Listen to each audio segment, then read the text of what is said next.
our first CEO that we had,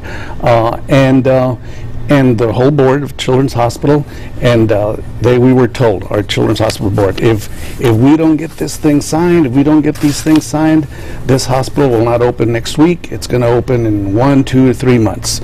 And by that time, we said, you know, we can't wait so long.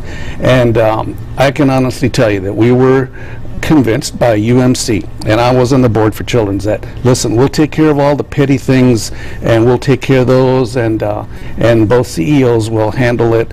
And as a board member, I trusted our CEO, I trusted Mr. Valenti, I trusted the UMC board. I was a member of the UMCB board before, so we placed a lot of trust in both our CEOs. But we were given that alternative, that if you don't sign these things, if these things don't get signed, this hospital's not going to open. And we wanted that hospital to open, you know, sooner rather than later. Looking back, I have to ask you, do you regret it? Do you regret signing those contracts and essentially 4 days before the hospital opened? I regret giving the authority for our administration to do it in retrospect. But hindsight is 20/20, you know. Yeah, let's go to our phone lines. We have a caller from the West El Paso, I believe. Hi there. What's your comment or your question?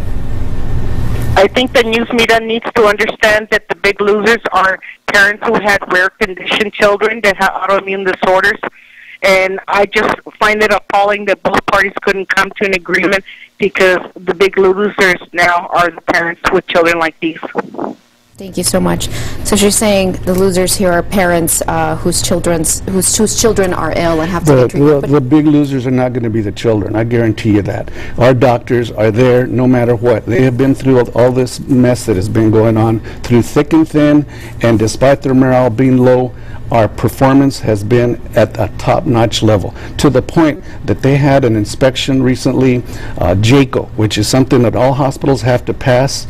During the worst crisis that was going on between both parties, we passed that inspection. The Children's Hospital, with flying colors, it got one of the highest ratings of all the country, and I wish that would be publicized. So whoever called right now, I feel for you, but let me tell you, as a physician, my colleagues are not going to let you down. They're not going to let our kids down. We will be there for you through thick and thin, and we will make sure the right thing is done, whether it be through, you know, working through Children's Hospital Board and fighting them, or working for them, or fighting Commissioner's Court, fighting the county judge, making sure that they stay through with their promises, UMC. We will make sure that those kids are going to get the top-notch care that they deserve.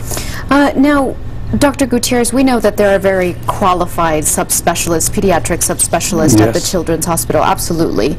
And in fact, one of the contentions that the Children's Hospital physicians have said over and over again is, if we become a subsidiary of UMC, or if we become just an organization under the umbrella of UMC, it'll be really hard for us to recruit good doctors, because everybody wants to work in an independent children's hospital.